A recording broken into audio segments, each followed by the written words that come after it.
South Africa ఓ పక్కన Israel మీదన అంతర్జాతీయ న్యాయస్థానంలో కేసు వేసింది. ఆ కేసులో ప్రధానమైనటువంటిది ఏంటిది, జెనోసైడ్ జరుగుతోంది గాజాలో అన్నటువంటిది. ఒక జాతిని అంతం చేయడానికి ఇజ్రాయెల్ కుట్ర పన్నుతోంది, దాన్ని తక్షణం ఆపేయాలి, యుద్ధం ఆపేయాలి, కాల్పుల విరమణ ప్రకటించాలి అన్నటువంటి.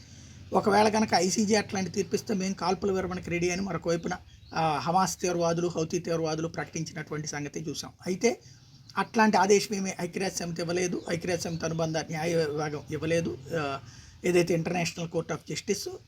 బట్ విచారణ అయితే చేస్తూ ఉంది, 2-3 ఏళ్ళు పడుతుంది.